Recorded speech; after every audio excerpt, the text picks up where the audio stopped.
Alors je répète un peu des choses, mais peut-être tout le monde n'est pas familier. On est donc une association de cinéastes et on accompagne des films toute l'année lors de leur sortie en salle.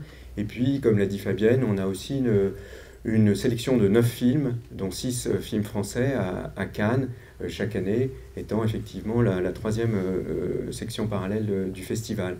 C'est dans ce contexte que les cinéastes programmateurs, puisqu'on est 14 cinéastes différents chaque année, on choisit des films, dont celui de Marie. Et Marie, cette année, participera, on l'espère, c'est un peu la règle, ou si elle ne le fait pas cette année, elle le fera l'année prochaine, à la sélection des films pour Cannes.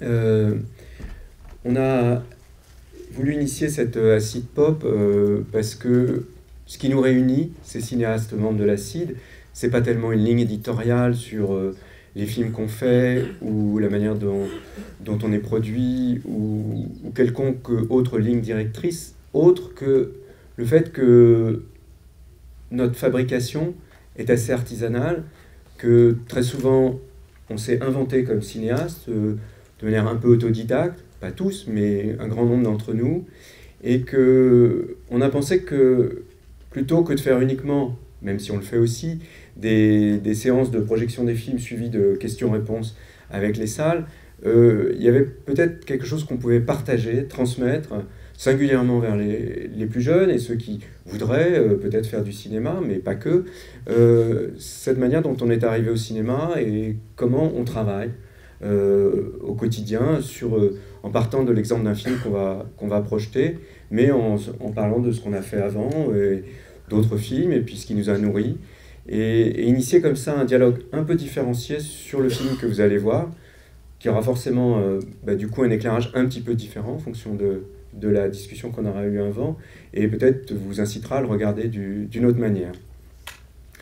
Voilà ce que je pouvais dire pour introduire le cycle. Et alors, pour commencer avec Marie, vous avez vu le titre est sur la question du portrait et la question aussi du corps à corps et éventuellement de l'autoportrait. Et peut-être que moi, ce qui m'intéresse dans la discussion avec toi, Marie, peut-être c'est que tu nous dises d'abord, puisque tes portraits, on y reviendra, conduisent un peu un autoportrait, comment tu t'es inventé comme cinéaste?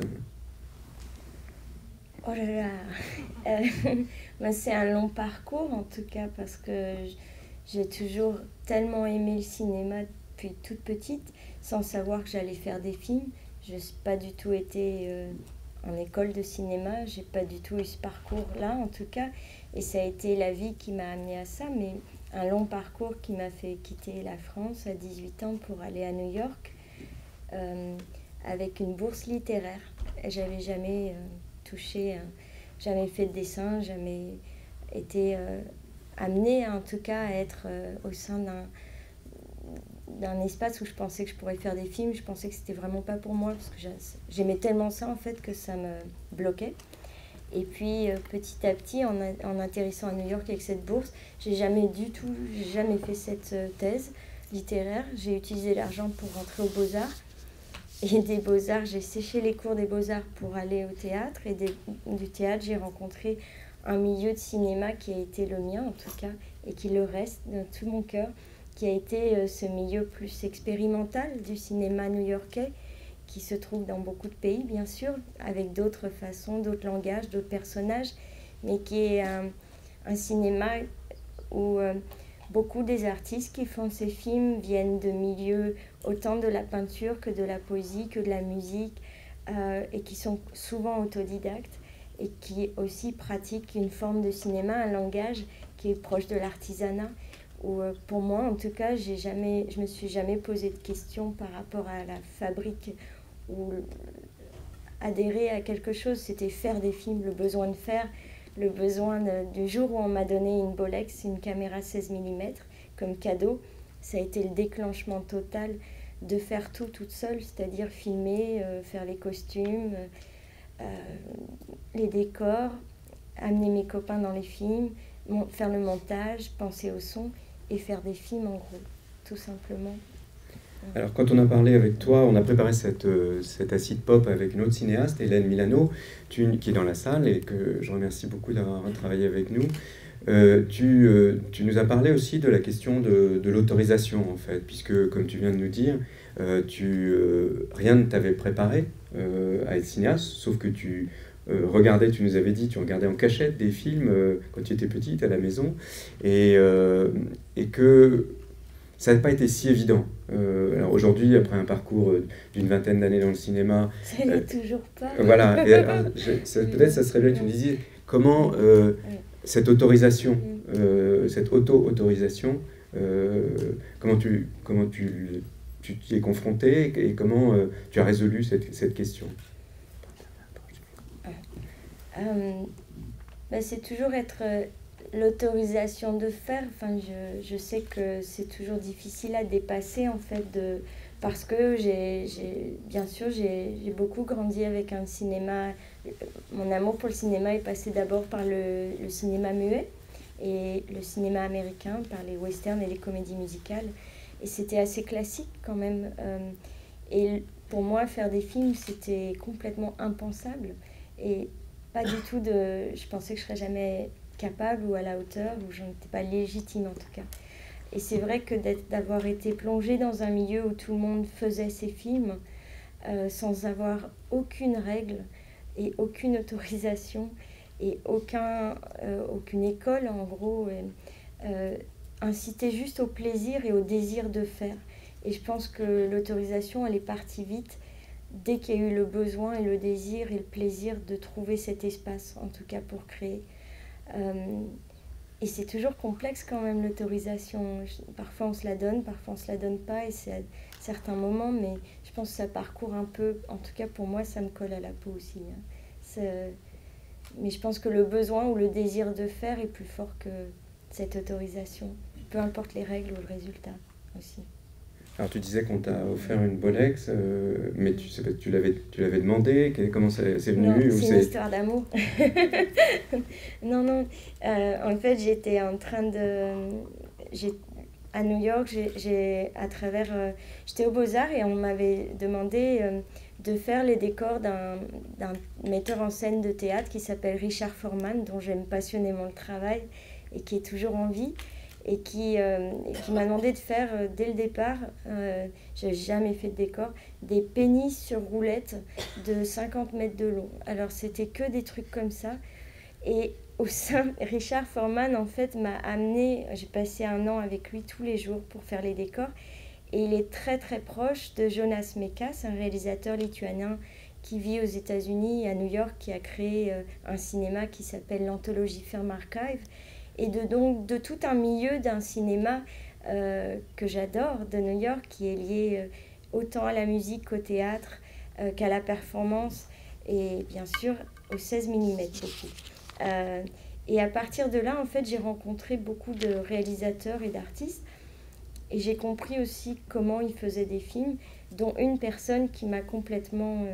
dont je suis tombée très proche, très vite, et c'est un couple, c'est 2 frères jumeaux identiques, Mike et George Kuchar, avec qui j'ai vraiment appris et qui m'ont offert par le biais, un amoureux à l'époque qui avait une Bolex, il me l'a offerte pour faire un film. Et ça a été eux qui m'ont appris à m'en servir, et le premier film que j'ai fait, c'était avec eux. Voilà. Alors, ce qui est intéressant, c'est qu'on va venir après à la question du portrait. Là, on fait ton portrait un petit peu pour familiariser le public avec toi. C'est que certaines personnes, avant de s'autoriser vraiment à se mettre en scène ou à parler d'eux ou d'elles, font des portraits d'autrui. Et en fait, toi, dans tes premiers petits films, tu t'es inséré à l'image dans des films d'autrui. Est-ce que tu peux nous parler un peu de ça? Puis après, on va montrer un extrait. C'est vrai que dans l'atelier, aux Beaux-Arts, c'était très solitaire. Je venais d'arriver aussi, je connaissais vraiment personne. C'était une langue aussi que je pratiquais, que je ne maîtrisais pas encore complètement. Et ma seule façon d'approcher les autres, c'était de les faire venir dans l'atelier et de faire des dessins. Ce qu'on a vu au départ qui sont des monotypes, qui sont très proches de la pellicule dans la façon dans le toucher, dans le grain. Et ça a été le début du portrait. Mais très rapidement, en fait, j'avais tellement envie de faire des films, mais j'étais hyper timide. Donc en fait, je faisais du cinéma dans ma cuisine, où je me filmais, où je m'insérais dans des films que j'aimais beaucoup, ou alors des films très ratés, comme celui que vous allez voir, qui est un film pour moi très raté, mais que j'adore, qui est un film de Bergman qui montre jamais, qui s'appelle The Touch. Et donc je l'ai appelé The Touch, Retouch. En fait, j'ai fait une série de films où je m'insérais dans l'histoire du cinéma en remplaçant un des acteurs ou des actrices dans les films. Et je rejouais les scènes, mais vraiment mal fait, mais pour apprendre le montage et puis pour rentrer dans l'histoire du cinéma à ma sauce, en tout cas. Donc ça, c'est l'audace des vrais timides. En fait, tu t'es inséré dans les films de Bergman. On va regarder le peu. Je joue le rôle de Donald Sutherland, qui est un acteur que j'adore. Et donc, en gros, je deviens lui et je drague sa femme. Voilà. On va regarder le premier extrait. D'ailleurs, c'est le film en entier. Oui, c'est 4 minutes. Ah. Oui. Merci.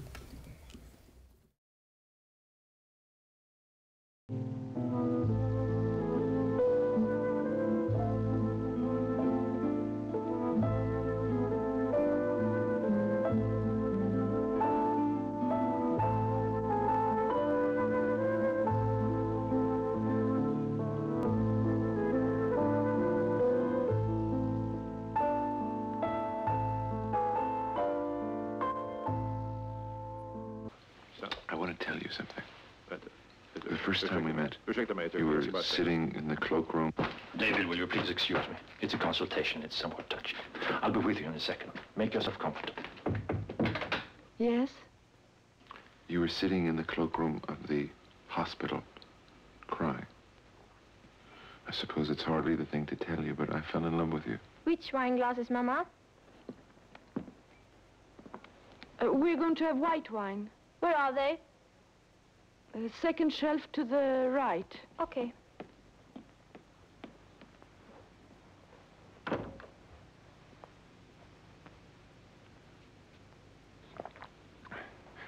I didn't mean for you ever to know.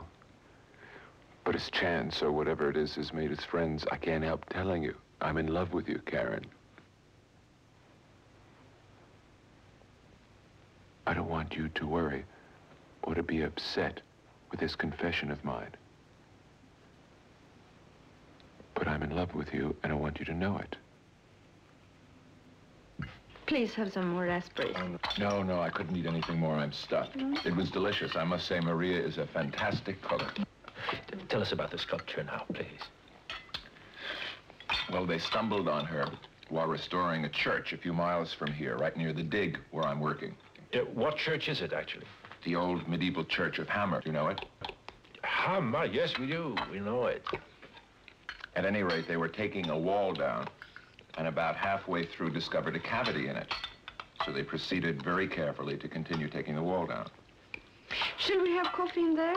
Would you like? Suddenly, there in the darkness of the cavity, they began to faintly see something. A woman's face. A magnificent, well-preserved wooden sculpture representing the Holy Virgin. Now, as far as we know, this is something extremely rare. But the curious thing is, how did it come to your country? How did it get to this remote church? Would you like some whiskey? Please. Some ice with it? And here is, this is one day Anders fell overboard. He's soaking wet. It doesn't show really, but I think there is another. No, this is not it either. I have a beautiful orchid somewhere, which is called, no. Now, who has been using these slides? Oh, this is it. Oh, this is one of my favorites. It's an orchid. It's called Ophrys insectivora. Because it looks like an insect, like a fly. It attracts the interest of the fly. Andreas, are you sure David is interested? Oh, no. I am enjoying these slides. I am fascinated by the flowers. They're wonderful. Well, there are a few other pictures. I think this, no. Well, this is a donkey. It's Anders's donkey. It's called Johnny. It died after 2 weeks. And this is my mother-in-law. She is also. afraid. Oh, this... Haven't you a picture of your wife nude? In the nude? I would like to see a picture of Karen nude. No. I'm sorry, David. I have to disappoint you there. You have to content yourself with my orchids.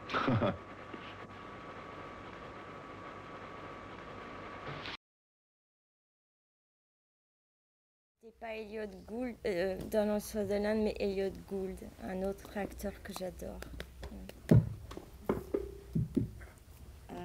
C'est bon. Alors, donc, on voit que ta première incursion dans le cinéma est par effraction, en fait, qui rejoint la question de l'autorisation. Et on retrouve déjà, comme spectateur, l'humour qui caractérise un peu la distance par rapport aux choses qui caractérisaient aussi ton cinéma. Et je voudrais savoir comment, après, ça a glissé par l'envie de faire des portraits d'autrui, qui va devenir un peu le corps de ton travail. Ça a été vraiment à travers l'amitié, en fait, vraiment par un milieu dans lequel j'étais attirée très fortement par des personnalités, en fait. Et l'amitié, vu qu'on partageait du temps et du travail, et que le travail se faisait, chacun avait une caméra, quelque part, l'amitié est devenue cinéma. Et poursuivre et chercher et découvrir le processus de création d'un artiste, de quelqu'un d'autre, c'est fait pour moi à travers l'œil de la caméra.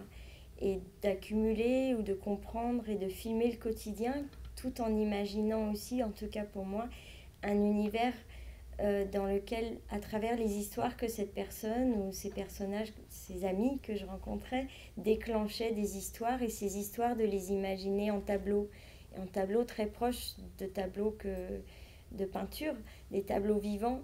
Même, je pensais beaucoup à Méliès, ce sont des tableaux dans lesquels les gens se déplacent en mouvement et puis créent un imaginaire. Et je pense que à travers les histoires et ces amitiés, les histoires que j'enregistrais aussi, il y avait, avec le temps aussi beaucoup, puisqu'il n'y a aucune pression ni économique ni autre. J'ai toujours travaillé à côté pour gagner ma vie, pour faire les films le soir aussi et les week-ends. Il y a cette question du temps et de filmer l'amitié à travers le processus de création. Et en accumulant le quotidien, la mise en scène, en créant des scènes de fiction, des aires de jeu en fait, entre la personne et moi, ça crée, à ma façon en tout cas, une certaine image du portrait et de la relation qu'on pouvait avoir ensemble. Et petit à petit, en fait, c'est accumuler une série de portraits, sans vraiment savoir ce que je faisais au départ et pourquoi, en tout cas. Mais c'était mon premier lien à l'autre, en tout cas, c'était à travers ce lien et à travers la caméra qu'est liée cette série de portraits. Alors, c'est pas n'importe quel autre, tu nous dis, en fait, c'est des autres qui créent eux-mêmes, oui. Et c'est ça qui t'intéresse chez les autrui dont tu veux faire le portrait. Après, y a toutes sortes de créations. Ça peut être un super pâtissier. Enfin, pour moi, tout est intéressant. Ça dépend comment on le filme ou comment on approche l'autre. C'est le rapport à l'autre, en fait, et puis de jouer avec l'autre. Mais c'est vrai que j'ai été dans ce milieu où aussi c'est devenu beaucoup avec différents intérêts. Et moi, j'ai découvert aussi à travers le temps passé avec eux. En fait, c'est le processus de création qui m'intéresse beaucoup, qui ensuite crée un portrait peut-être différent de ce que eux pensaient, moi aussi, et de ce que les autres pouvaient imaginer. Alors, je crois que tu voulais nous montrer un extrait d'un film de quelqu'un dont tu vas faire le portrait et qui t'a inspiré, c'est ça, non? Hold Me When I'm Naked. Ouais, j'ai fait le portrait. Ouais. Oui, c'est ça, mais on regarde d'abord un extrait de... Alors, je voulais juste dire, George et Mike Kuchar, donc c'est des frères jumeaux qui ont vraiment fait du cinéma dès l'âge de 8 ans. Leur mère leur avait acheté une caméra Super 8, puis après une 16, et ils ont fait tous leurs films avec leurs copains dans le Bronx, dans le nord de Manhattan.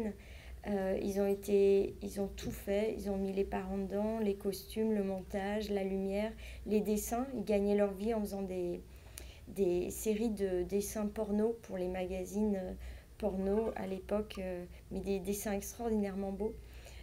Et donc ils faisaient tous les génériques de leurs films, les animations, les effets spéciaux. Et c'est vrai qu'ils ont été découverts bien plus tard dans leur vie par Jonas Mekas, et qui leur a aidé en fait à commencer à pouvoir faire des films un tout petit peu plus soutenus. Et puis en plus, après, John Waters a été très inspiré et a commencé son cinéma grâce aux frères Kuchar.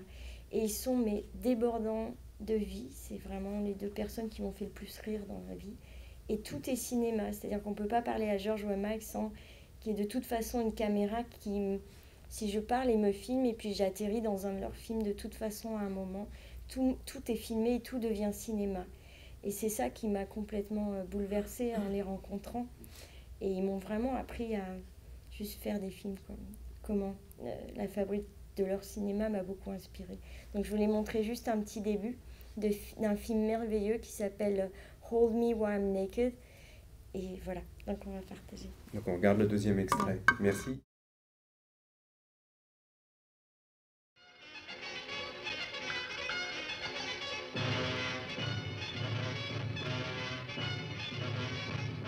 Okay, let's go. You're scared. You gotta get away. You have to run. This is it. Your life's at stake. Keep running. Put one foot in front of the other and just keep going. This is your greatest portrayal. You're a star. This is gonna be your biggest picture. Keep running.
Kiss.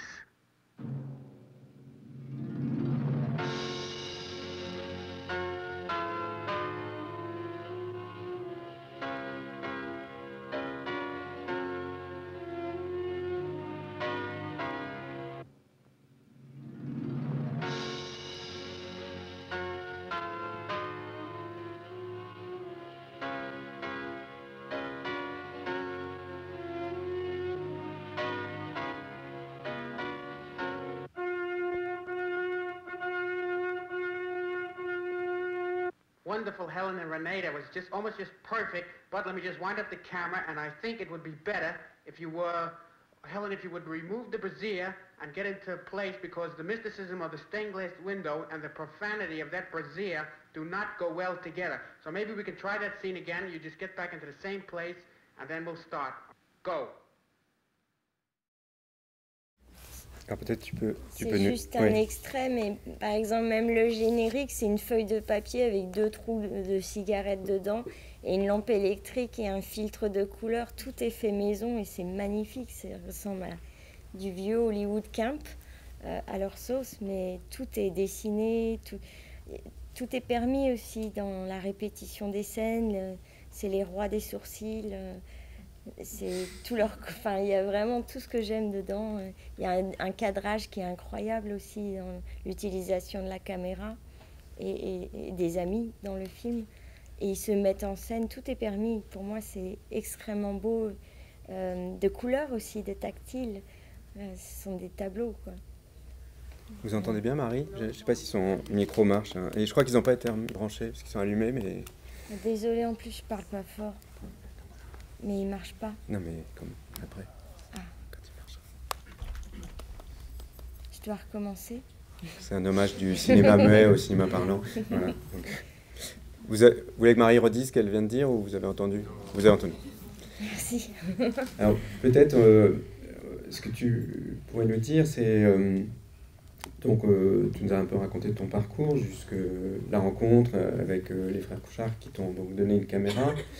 Comment, à partir de là, tu vas vouloir commencer à faire tes premiers portraits et qu'est-ce qui, dans la confection de ces portraits, comment tu les as envisagés, je dirais matériellement, physiquement, et ce qui va devenir...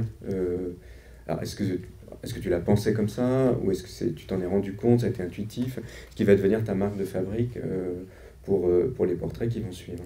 Tout a été intuitif. J'ai jamais même pensé littéralement à écrire un scénario ou à penser un film. Ça a été vraiment acheter de la bobine de film 16 mm et avoir ma caméra, puis organiser au fur et à mesure du temps. Maintenant je peux en parler, mais à l'époque pas du tout. À travers ces amitiés, par exemple, je pouvais parler d'un film, Tony Conrad, qui était un très très grand ami musicien, dont j'aime tellement le travail, qui a été performeur, réalisateur, très grand musicien de musique minimaliste. Partager 5 ans pour faire le film, c'est aussi, ça a été d'abord accumuler du quotidien, donc filmer le quotidien du personnage dans tous ses détails, c'est-à-dire explorer ses instruments de musique, explorer ses disques, explorer ses cassettes, explorer ses films, passer du temps ensemble, récolter des histoires, enregistrer des histoires. Et puis, comme c'est quand même des gens que j'ai rencontrés qui sont un peu qui sont libres, et c'est peut-être ça aussi qui m'a tellement attirée à en faire des portraits, c'est qu'il y a une liberté parce que eux aussi sont hors des attentes de la société. Ils sont un peu dans tous les médiums. Il y a une liberté qu'ils s'autorisent. Ça m'a permis aussi, sans y penser, de toucher à tous les médiums à travers la création du film, c'est-à-dire créer aussi de la fiction sans le savoir, en créant des costumes, en les mettant en scène en rapport aux histoires qu'ils me racontaient. Donc au fur et à mesure de l'accumulation des histoires, je pouvais imaginer des tableaux dans lesquels je voulais les mettre. Et puis après, jouer avec eux dans ces espaces avec des costumes, avec des décors, essayer de trouver des effets spéciaux de rétroprojection, des smoke machines, tout ce que je pouvais trouver, filmer à travers des tissus, des filtres, mettre des caméras sur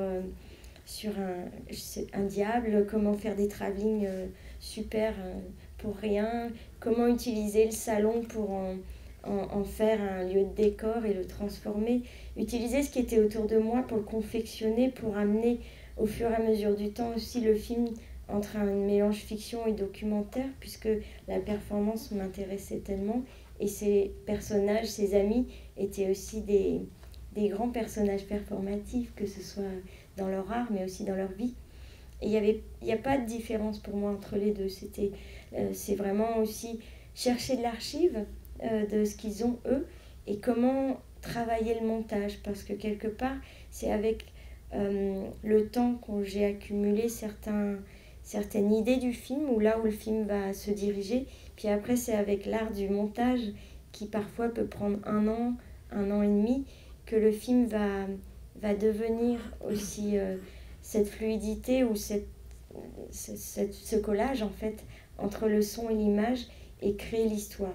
Et je pense que le collage et l'histoire du montage, c'est vraiment important pour moi par rapport à la création de ces portraits.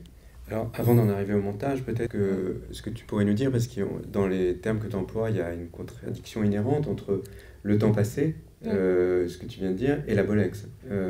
Donc, comment, d'un point de vue formel et matériel, physique, tu as travaillé cette question-là, et comment résoudre cette éventuelle contradiction? La Bolex, c'est une petite caméra de 3,5 kg qui est quand même qui est confortable pour mon corps en tout cas, et qui me permet de danser avec et de filmer avec beaucoup de plaisir, parce que c'est très physique, et ça prend des bobines de 3 minutes, donc c'est très très court le temps de tournage, et très précis, et en plus on doit rembobiner toutes les 25 secondes, donc il faut aussi danser, faire tenir le personnage si c'est de la danse, ou courir après il faut avoir un bras musclé, et puis courir après le temps. Mais en même temps, c'est vrai que c'est très précis les moments de tournage, puisque c'est que 3 minutes, donc je ne peux pas tourner à l'infini, comme la vidéocaméra. Et puis ce que j'aime, c'est le rapport aussi à tous les effets spéciaux qu'on peut faire en caméra, du monté-tourné, c'est-à-dire penser le film déjà monté à travers le montage, le déplacement du corps, qui est instantané dans la caméra, ou des effets spéciaux qui, moi, à chaque fois, par exemple, une surimpression peut rembobiner la pellicule et puis filmer un personnage. Ce qui est sur le fond vert en vidéo, c'est le fond noir en film, donc créer des effets spéciaux. Aussi, il y a ce rapport au fait qu'on filme sans jamais revoir le résultat. Donc ça, c'est magique pour moi, parce qu'il y a une anxiété, il y a une précision aussi dans le moment de tournage à ne pas rater, et puis aussi une attente de voir le résultat, et souvent de travailler avec les erreurs en fait, parce que le résultat n'est jamais ce que j'ai imaginé. Il y a toujours un truc qui, à cause de la lumière, à cause de la pellicule, à cause de le mauvais emplacement, quelque chose, il y a une erreur. Et cette erreur, elle m'a toujours permis, j'adore en fait, c'est une surprise supplémentaire pour la construction du film, ou pour prendre le film ailleurs, ou pour l'utiliser pour le montage, pour l'orienter ailleurs. Donc, we were very, very aware of the idea that one day one would be lost.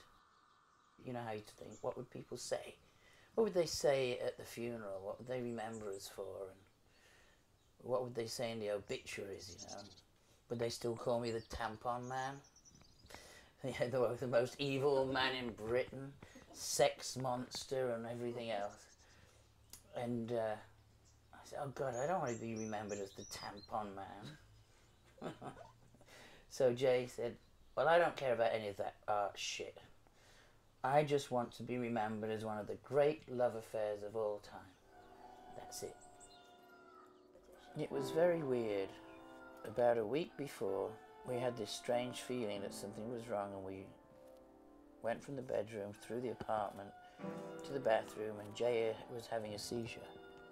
As far as we could tell, she died, and somehow she came back. From that day, for a whole week, she devoted every second of her waking time to being as loving and emotional and sexual and kind as she could be. And then she basically did an exact copy in reverse of the first day we made love. Even down to going to the local diner and sitting down saying, remember how after we made love we went to the diner and sat down, let's go and have breakfast like we did that morning. And then we came back here and made love, and she said, I'm just going to the bathroom to freshen up, and then I'm going to come back and suck you dry. And we must have dozed off. The minute we woke up, we knew something was really, really wrong. Then we got up and walked through, and we found her collapsed in the bathroom again, exactly the same as before. Only this time we couldn't get her back. We were trying to do CPR, and she actually breathed her last breath into my mouth.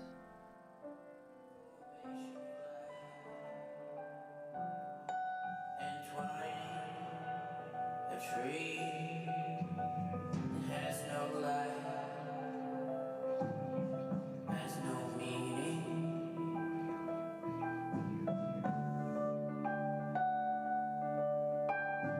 Life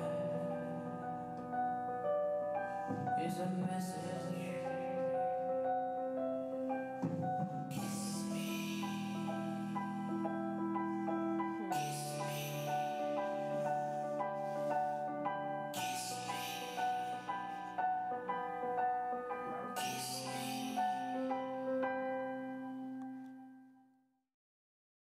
Et je trouve que finalement, pour embrayer sur la question du montage, hein, j'étais en train de dire au moment où le film a été lancé que jusqu'à Cassandro, tu faisais le montage toute seule. Et donc peut-être parler comment tu travaillais ces accidents au montage. Et peut-être donc là, l'extrait qu'on vient de voir, c'est le film La balade de Genesis et Lady J. Qui date de quelle année? Je l'ai terminé en 2011, ouais. Et ça a duré 7 ans pour faire ce film. Donc je vais peut-être partir sur deux choses. C'est-à-dire, d'abord, j'avais choisi cet extrait non pas pour parler du montage, mais en fait pour parler du fait que par le montage aussi, quelque part, on peut raconter une histoire par le collage sans jamais montrer la chose, en fait. Et que le rythme du montage et l'utilisation d'archives, de plans filmés, d'animation et de passer et de présent dans 3 minutes peut raconter le décès de quelqu'un qu'on verra jamais et dont on verra jamais le décès non plus, pour parler les DJ, de la mort de les DJ pendant le film, qui a vraiment été juste 2 minutes, ce montage-là. Donc je pense que c'était lié à ça, mais par rapport au montage, c'est vrai que bizarrement, le film de Cassandro, il fait aussi 73 minutes, et il a pris aussi autant d'années presque à être fait que celui-ci. Et c'est vrai que le temps du tournage et le temps du montage est une contraction d'une vie d'une personne pour montrer un portrait. Mais c'est vraiment à travers le montage et les opposés et le collage d'images, de sons, de désynchronisation, d'archives, d'animation que j'arrive à articuler, je pense, en tout cas, ce qui m'intéresse moi, de construire la vie de quelqu'un et la vie imaginée par moi aussi et le rapport qu'on a ensemble de ces rencontres de vie qui deviennent des portraits. Le montage, je l'ai vraiment d'abord fait en pellicule, donc j'avais des bobines et puis j'étais pas du tout propre et il faut être très propre. Il y en a partout, il faut savoir où couper. En fait, quand on coupe et on colle 2 bouts de bobine, on peut pas vraiment revenir en arrière. Donc pour moi, en tout cas, c'était compliqué, mais c'était beau parce que c'était dans la matière et ça restait comme dans l'atelier. Faire de la peinture, c'est quelque chose de très physique. Mais dès que j'ai commencé à faire des effets spéciaux, c'était 5 bobines les unes sur les autres. Ça devenait très compliqué avec le fait que j'avais pas de moyens non plus, à part une petite colleuse. Et j'avais pas toujours accès à un Steenbeck qui me permettait de voir les rushs, donc je les regardais par la lumière. Et après, il y a eu l'invention de... J'ai eu accès à Final Cut Pro, donc j'ai scanné les négatifs et j'ai commencé à apprendre toute seule à monter aussi, qui m'a beaucoup libérée parce que ça me permettait de revenir en avant, en arrière, de prendre le temps de créer aussi une bande sonore qui est par là que je commence plus que par l'image. Justement, parle-nous un peu de cette création de la bande sonore et comment, en fait, comme tu viens de dire, que tu commences par ça, comment ça nourrit le portrait que tu vas faire in fine dans le film. D'abord peut-être à la prise de son aussi, pendant le tournage, et puis après, effectivement, en salle de montage. En fait, pour moi, la musique en soi aussi, j'ai beaucoup travaillé avec des musiciens. La musique, c'est tellement spontané et tellement émotionnel. J'ai tellement d'émotions quand j'écoute la musique et c'est tout de suite. Alors que faire des films, c'est tellement lent pour moi, et tellement long, et c'est tellement pas spontané parfois, qu'il y a cet amour de la musique. J'aurais aimé être musicienne et c'est pas du tout le cas. Et ça ne le sera pas. Donc d'amener la musique dans le cinéma, c'était une façon aussi d'articuler cette émotion primaire et de pouvoir toucher à un montage sonore. Je l'ai appris vraiment par le travail que j'avais fait au théâtre avec Richard Foreman. C'est quelqu'un qui collectionnait des milliers de sons tout le temps en cassette audio et qui faisait des murs entiers de cassettes avec des sons. Et en fait, il construisait la scène de théâtre et les pièces en contrôlant le son. Il se mettait dans le public et il contrôlait tous les sons qui arrivaient, ce qui faisait que les acteurs étaient comme des marionnettes. En gros, ils devaient obéir à la puissance du son qui devait basculer dans une autre scène, dans une autre émotion, d'aller plus vite, accélérer le dialogue. Ils faisaient un montage sonore sur scène, en fait. Et j'ai beaucoup appris avec le fait qu'ils cassaient le son pour passer à une autre émotion. Et quelque part, avec les bobines, pour moi, de 3 minutes, c'est aussi casser tout le temps les images pour basculer à autre chose. Et le son, ça m'a vraiment permis de créer une sorte de musicalité, peut-être parfois très dissonante, d'un montage sonore. Et elle se fait à travers l'accumulation d'interviews. Donc parfois, par exemple avec Genesis, je pouvais lui poser une question, elle parlait 3 heures pour une réponse. C'était très dur ensuite de monter ça parce qu'il fallait prendre un mot là pour ensuite faire du collage et reconstruire une phrase pour faire le film. Et puis après, il y avait aussi l'accumulation de sons de l'environnement où je filmais. Et puis des sons, je sais, comme ça, enregistrés pas de façon très professionnelle et pas synchro. Donc parfois il y a des moments synchro parce qu'on les a filmés et on les a enregistrés au même moment. Et puis après, souvent quand c'est des portraits musicaux de gens, de personnages qui sont des musiciens, je vais aussi passer beaucoup de temps dans leurs archives musicales. Donc je prends et j'utilise leur musique et aussi leurs archives musicales. Donc ça fait beaucoup de couches de sons qui sont une sorte de plaisir et de casse-tête de montage sonore qui, moi, me donne un vrai plaisir pour construire un montage, en tout cas. Alors, petit à petit, tu passais à des portraits de gens avec qui tu travaillais, à des personnes que tu connaissais pas nécessairement au départ, que tu rencontres par hasard. Et en tout cas, pour tes 2 longs métrages, La balade dont on vient de voir un extrait, et Cassandro qu'on va voir ce soir, ce sont des personnes qui sont assez borderline finalement dans leur existence et dans leur vie, et qui mettent aussi beaucoup en scène leur vie. C'est des gens qui sont des bêtes de scène aussi d'une certaine manière. Et toi, dans ta construction du portrait, tu recherches en fait une vérité qui n'est pas forcément dans le show que donnent ces personnes, mais qui serait sous-jacente. Et ça, tu le travailles aussi en tournant et en enregistrant. Et ensuite au montage. Oh, il y a plusieurs choses dans ce que tu viens de dire. Je pense, d'abord, je sais que je fais jamais un film en me disant je vais faire un film sur telle personne. Je pense pas en être vraiment capable. Je pense que ça changerait beaucoup la donnée et le résultat du film. C'est toujours des accidents et des beaux accidents qui font que le film... la rencontre est là et le film en débouche. Je connaissais pas du tout Genesis P-Orridge quand je l'ai rencontré. Je lui ai marché sur le pied dans une galerie, littéralement. Et ce pied a créé 7 ans de film. Donc c'était une longue aventure en fait où Genesis m'a embarqué avec un groupe de musiciens, Psychic TV. Je croyais que ce serait peut-être un film sur un groupe de musique. C'est devenu un film sur une histoire d'amour. Et c'est vraiment le temps qui dessine le film complètement. C'était quoi ta question ? C'est pas grave, c'est la réponse qui compte. Moi, je te dis... Oui. Oui, ils sont dans la performance. Mais c'est des bêtes de show. Moi, c'est l'inverse pour moi. Et c'est vrai que c'est par le quotidien aussi. Ils sont tellement dans la performance sur scène, que ce soit Cassandro ou que ce soit Genesis. Ils sont tellement à l'aise dans cette image-là aussi, que pour moi, c'est déjà des personnages de cinéma. C'est l'impression d'avoir déjà toute la lumière du ring, toute la lumière de la scène de spectacle, de la musique. Là, et l'intérêt et la rencontre, elle se crée dans une émotion très fragile et très personnelle, l'amitié. Et pas du tout dans la connaissance des bêtes de scène, en fait. Donc, c'est ça qui me touche d'abord et c'est ça qui m'intéresse pour pouvoir ensuite façonner et arriver, bien sûr, à des moments où on voit Genesis sur scène, où on voit Cassandro sur le ring. Mais dans le vif, c'est pas ça qui m'intéresse, c'est plus cette émotion qu'on a eue ensemble et cette fragilité et la timidité qui sont chez ces 2 personnages qui sont des amis proches et qui sont vraiment dans la vie du quotidien très timides, assez fragiles et très poétiques et souvent vraiment très drôles aussi. Et à l'inverse, complètement démoniques sur scène aussi, qui prennent une place énorme, qui sont des ogres de scène.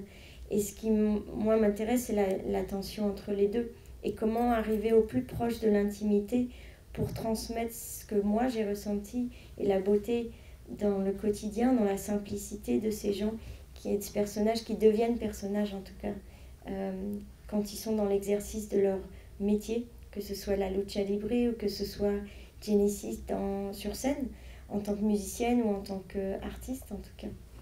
Donc à la fois, tu cherches une vérité profonde qui est en delà de la façade de ces personnes, mais aussi une vérité de votre rencontre, de ce qui s'est passé finalement. Et le fait que c'est cette rencontre qui, d'une certaine manière, fait émerger quelque chose d'eux.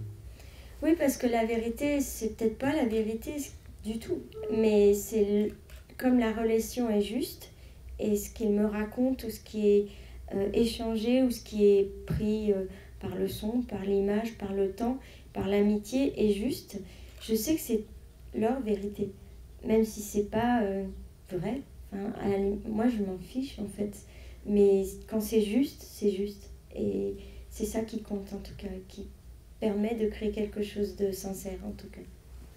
Et alors... D'où, par exemple, quand Genesis, je l'ai rencontré, oui, il y avait plein de gens autour. J'ai filmé des amis dans la musique, que ce soit Peaches, Gibby Haynes, plein de gens, la famille, les enfants et tout ça. Mais en fait, leurs histoires, à la fin, elles ne m'intéressaient pas vraiment au montage. Et j'ai tout viré pour garder que la voix et vraiment le conte et comment racontait le personnage son histoire. Et alors en fait, quand je disais qu'ils étaient un peu borderline, c'est que c'est quand même des artistes absolus d'une certaine manière dans leur art, leur vie elle-même, leur corps fait partie de la création, ils s'inventent aussi de ce point de vue-là. Qu'est-ce qui, pour revenir un peu à, si on considère que tous ces portraits font aussi un portrait de toi, qu'est-ce qui dans ces gestes de création absolue, chez ces deux personnes que tu vas suivre quand même très longtemps, Genesis pour le film dont on vient de voir un extrait, Cassandro pour le film que vous allez voir ce soir, qu'est-ce qui t'attirait dans cet art absolu qui était le leur de tout changer, y compris leur corps, comme on le voit dans les deux films? Oui, ils ont collagé, transformé, utilisé leur corps comme matériel brut, en fait, pour créer. Mais moi, c'est leur liberté, c'est cette capacité, malgré les souffrances, que ce soit physique ou émotionnelle, qu'ils ont, chacun à leur façon, c'est cette capacité, cette force de vie, en fait, d'aller au-delà de ce qui est imposé et d'être complètement libre, malgré ce que ça veut dire de pouvoir vivre cette liberté, ce qui souvent les met en marge d'un point de vue physique, économique et émotionnel, mais d'aller jusqu'au bout de ça. Et je trouve que c'est tellement fort et tellement rare. Moi, ça me touche profondément, en tout cas. Et c'est ce que tu fais aussi dans ce temps que tu passes et l'énergie que tu mets à porter ces films longtemps toute seule. Hein, pour Cassandro, tu as été rejointe et tu as été soutenue, mais c'est la première fois que ça t'arrive. C'est la première fois aussi que tu as des gens avec qui travailler, y compris en post-production. Ça a été super, ça aussi. Mais c'est beau parce que aussi Carole Chassin, ma productrice, et Antoine Barrault qui m'ont accompagnée, puis l'équipe, ont compris d'où je venais et ne m'ont pas transformée aussi. Ils m'ont laissé l'espace pour continuer à être qui je suis, comment je filme et comment j'approche le personnage, tout en ayant pour la première fois, pour moi, l'équipe avec des gens avec qui je pouvais parler de cinéma et des progrès, d'être accompagnée, parce que c'est très dur, ça bouffe aussi, c'est vraiment énorme ce que ça prend de soi-même aussi, et de pouvoir être accompagnée justement et simplement jusqu'au bout, puis de connaître aussi ce que c'est de travailler avec une monteuse, d'un étalonneur, un mixeur, c'est génial, moi j'ai adoré. Je peux pas, j'ai pas envie. J'aimerais continuer à faire les films comme je l'ai fait, et je vais continuer, mais c'est beau aussi d'aller jusqu'au bout de quelque chose, aussi d'expérimenter avec ce monde aussi qui est nouveau quand même, qui l'est et qui l'est pas, mais dans lequel j'ai pu créer un film peut-être différent et plus abouti pour beaucoup de choses. Alors je sais pas, on en est où pour le temps? Ouais, il faut arrêter. Voilà, bon. Ben voilà, on a fait un petit tour d'horizon Il y a l'extrait de Tony Conrad. Mais je sais pas si oui, on peut le passer. Donc, peut-être tu nous introduis pourquoi tu avais choisi de nous montrer cet extrait. Tony Conrad, c'était déjà vraiment, je crois, l'artiste avec les frères Couchard qui m'a le plus inspiré dans la vie et dans l'art, et qui a vécu de façon totale la vie, l'art, la musique. Et je pense que j'avais choisi cet extrait parce qu'on passait du quotidien à la performance, où je l'emmène dans la rue. C'était un de mes premiers films qui a duré 4 ans. Et c'est super de finir avec Tony Conrad. D'accord, donc ça c'est un moyen-métrage qui date de quelle année? 2008. D'accord. Donc on va regarder l'extrait et après, je pense que Cassandro viendra présenter. Il est là? Oui. Il viendra après pour introduire le film et après on regardera le film. Donc à tout de suite.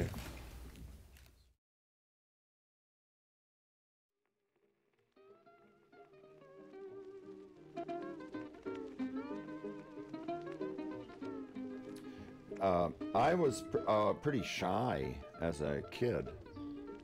When we learned about introverts and extroverts in class, I was an introvert. That was me, the introvert.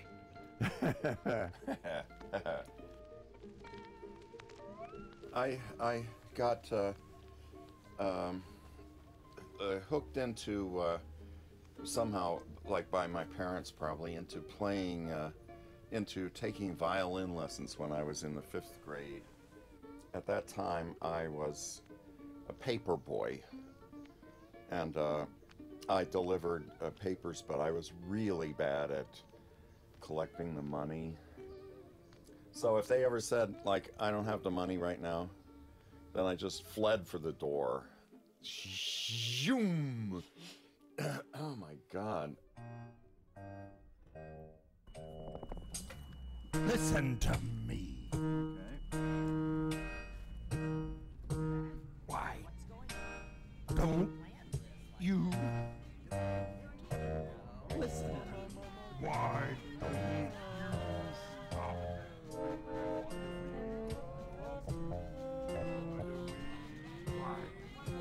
Can't you stop? I mean, listen to me. Why is he a jerk? I'm trying to get over there. Okay, so making me angry. United we stand, motherfucker. You just...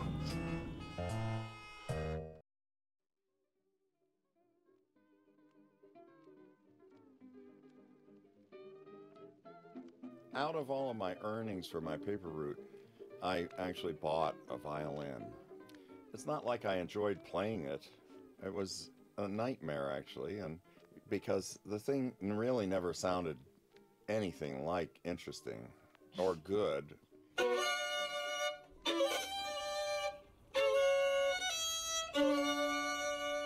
It's almost impossible to get all of the notes right in this fucking piece.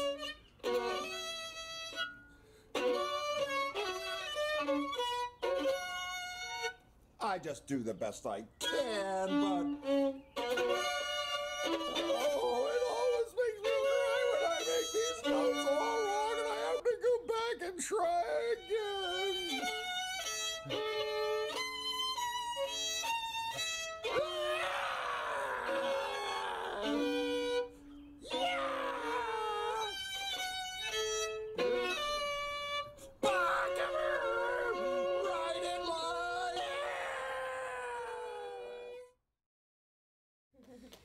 Marie Lausier.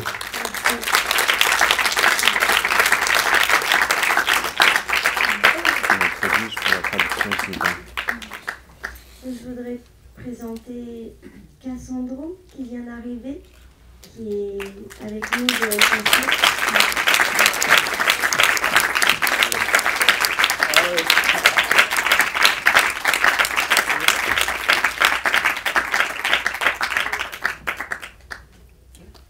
Moi, j'aime pas dire grand-chose avant le film, mais je suis heureuse de vous présenter Cassandro.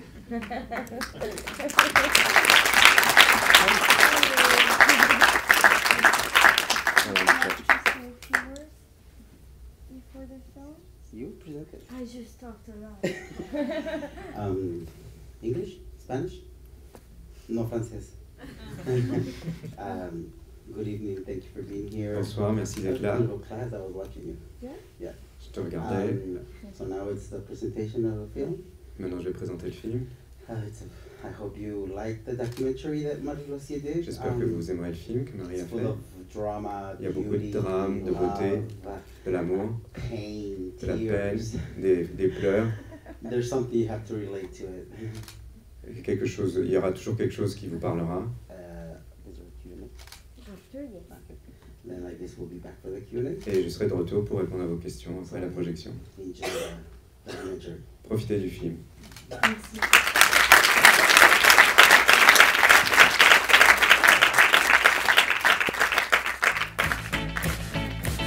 As we say in French, merde, it means break your leg. No, we don't say break a leg. No? Say good luck.